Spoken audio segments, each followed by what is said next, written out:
नमस्कार, stock talk bye Manoj Gupta में आज फिर से आपका स्वागत है। मैं आप लोगों से क्षमा चाहता हूं कि मैं रेगुलर वीडियोस नहीं बना पा रहा हूं। अपने कुछ हेल्थ इश्यूज़ के कारण बीच बीच में मेरे वीडियोस जो है इंटरप्ट हो जा रहे हैं। लेकिन आज मैं जो जानकारी आपके लिए लेकर आया हूं वो आपको बहुत काम आने वाली है, इसलिए ध्यान से सुनिएगा और पूरा वीडियो ज़रूर देखिएगा। उससे पहले मैं आपको ये डिस्क्लेमर देना चाहता हूँ कि इसमें जो भी व्यूज़ मैंने आपको दिए हैं वो अपने विवेक अनुसार ही इस्तेमाल करें और एजुकेशन पर्पज़ से ही उसको लें। तो सबसे पहले आज हम बात करेंगे भारत के सबसे बड़े आईपीओ के बारे में, जो अब लॉन्च होने जा रहा है 4 मई को, एलआईसी का आईपीओ। तो इसकी क्या क्या हाइलाइट्स हैं एक बार बाद मैं आपको जानकारी दे देता हूँ जिससे कोई कन्फ्यूज़न ना हो। 4 मई को एलआईसी का आईपीओ ओपन होगा जो 9 मई तक चलेगा। इसका साइज़ लगभग 21,000 करोड़ रुपए का है। ये अब तक का सबसे बड़ा आईपीओ माना जा रहा है। प्राइस बैंड जो है इसका वो 902 रुपये से लेके 949 यानी 902 रुपीज़ टू रुपीज़ 949 तक है। आप इसमें मिनिमम एक लॉट ले सकते हैं जो 15 शेयर का होगा और मैक्सिमम 14 लॉट ले सकते हैं जो लगभग 2 लाख रुपए की लिमिट का होते हैं। इससे ज़्यादा आप लॉट्स नहीं ले सकते। जो एलआईसी की पॉलिसी होल्डर हैं उनको 60 रुपये का डिस्काउंट इसमें दिया गया है और जो रिटेल इन्वेस्टर या एम्प्लॉयज़ हैं उन्हें 45 रुपये का डिस्काउंट दिया गया है। इसकी अलॉटमेंट डेट जो है वो 12 मई है, 12 मई 2022। और ये एनएससी बीएससी पे जो लिस्ट होगा वो 17 मई को होगा। इसकी वैल्यूएशन काफ़ी कम करके गवर्नमेंट लॉन्च कर रही है और इंश्योरेंस कंपनीज़ के मुकाबले, तो मैं उम्मीद कर रहा हूँ कि कम से कम 20 से 30% ऊपर खुलना चाहिए। तो अगर आप वाकई इंटरेस्टेड हैं एक अच्छे शेयर में इन्वेस्ट करने के लिए तो एलआईसी का आईपीओ ज़रूर लें। अब हम चलते हैं आज के चार्ट्स की ओर। क्या कहती है निफ्टी, बैंक निफ्टी, कौन से वो 6 शेयर हैं जो अब परफॉर्म करने वाले हैं मार्केट में। आइए चलते हैं चार्ट्स की ओर। यह है निफ्टी का चार्ट। आप देख सकते हैं काफ़ी तेज़ी से फॉल किया निफ्टी ने। फॉल करने के बाद फिर कंसोलिडेशन जैसा एक फेज़ शुरू हो गया है। फ्राइडे को अच्छा खासा मूवमेंट था, पॉजिटिव चल रही थी। अचानक 2 बजे के बाद उसने फॉल लेना शुरू किया और वो फॉल जो है होते होते होते होते लगभग 1% का हो गया। अब मंडे को क्या होगा? मंडे के लिए मैं जो प्रेडिक्शन दे रहा हूँ वो मेरी सेल साइड है। मुझे लग रहा है कि निफ्टी जो है वो अगर थोड़ा बहुत भी ऊपर खुले तो आप उसे सेल करके चल सकते हैं। निफ्टी सेल करें 17,200 पर, एसएल लें 17,330 का और टारगेट होगा 17,110, 17,000 और 16,960 तक के।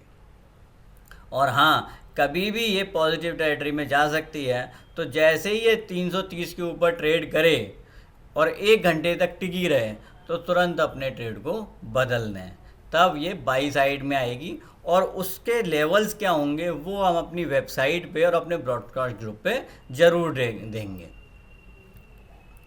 इसके बाद आते हैं बैंक निफ्टी पर। बैंक निफ्टी भी अच्छा खासा परफॉर्म करने की कोशिश कर रही थी, लेकिन उसने वो भी जैसे ही निफ्टी गिरी बैंक निफ्टी भी तेज़ी से फॉल करना शुरू किया। बैंक निफ्टी को आप सेल कर सकते हैं 36,270 के आसपास। एसएल लेंगे 36,460 का, टारगेट होंगे 36,060, 35,920 और 35,780। मैं बहुत बड़े टारगेट इसलिए नहीं दे रहा हूँ क्योंकि मेरा पर्सनली ये मानना है कि बाज़ार बहुत नीचे नहीं है। निफ्टी 16,800 और बैंक निफ्टी 35,500 के नीचे नहीं जानी चाहिए, एटलीस्ट फॉर दिस वीक। अब आते हैं शेयर्स की तरफ। तो पहला शेयर है टाटा पावर। टाटा पावर काफ़ी लंबे समय से बड़े अच्छे गेंस दे रहा था, लेकिन अब कुछ दिनों से इसने फॉल करना शुरू किया। सपोर्ट लेने की कोशिश की इसने 245 पे, लेकिन फ्राइडे को वो भी तोड़ दिया है। तो मैं अब इसमें सेल कॉल दे रहा हूँ कि 245 के नीचे या 245 के आसपास आपको मिले तो आप इसे सेल कर सकते हैं। एसएल इसका थोड़ा दूर का होगा 251 का, टारगेट होंगे 242, 238 और 235। और हो सकता है ये 210 212 तक भी चला जाए, यानी आप इसे पोजिशनल शॉर्ट भी कर सकते हैं अगर ये 245 के नीचे टिकता है तो। इसके बाद हम आते हैं डाबर इंडिया। डाबर इंडिया ने भी देखिए एक नेगेटिव पैटर्न बनाया है, बियरिश मारूबुजू कह सकते हैं इसको। तो इस नेगेटिव पैटर्न के हिसाब से डाबर इंडिया को आप 564 के आसपास सेल करें, एसएल लगाएं 570 का, और टारगेट होंगे 557, 553 और 550 तक के। इसके बाद नेक्स्ट शेयर है डॉक्टर रेड्डी। यह भी सेल साइड में ही दिख रहा है, आप इसको सेल करें 4135 पे, एसएल लगाएं 4152 का, और टारगेट होंगे 4111, 4079 और 4000 तक के। इसके बाद नेक्स्ट शेयर है IndusInd bank. Same sell call इस पर भी, सेल करें इंडसइंड बैंक को 984 पर, एसएल लगाएं 1004 का, और टारगेट होंगे 976, 963 और 955 तक के। इसके बाद दो बाई कॉल हैं। पहली है जेके सीमेंट। जेके सीमेंट में मुझे एक अच्छा बाई मूव दिख रहा है, तो जेके सीमेंट को 2620, 2625 के आसपास बाई करें, एसएल लगाएं 2597 का, और टारगेट होंगे 2645, 2680 और 2715 तक के।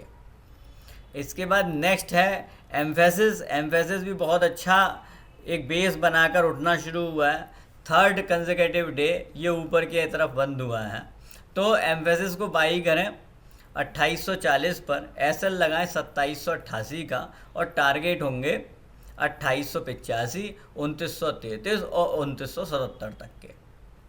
तो ये थी आज की मेरी कॉल्स। मैं उम्मीद कर रहा हूँ ये आपको मार्केट के अंदर ट्रेड करने में बहुत हेल्प करेंगी। और दोस्तों,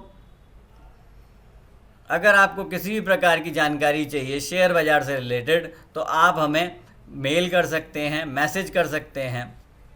हमारे ब्रॉडकास्ट ग्रुप से जुड़ने के लिए आप 7678193636 पर कॉल कर सकते हैं। इसके अलावा कोई भी जानकारी चाहिए तो 9818246128 पर भी आप मैसेज या कॉल करके पता कर सकते हैं। आपको इक्विटी, कमोडिटी, करेंसी किसी में भी कोई भी जानकारी लेनी है, किसी अपना पोर्टफोलियो चेक कराना है, फ्री पोर्टफोलियो हेल्थ चेकअप हम लोग दे रहे हैं, वो भी आप ले सकते हैं। आज के लिए इतना ही दोस्तों, धन्यवाद।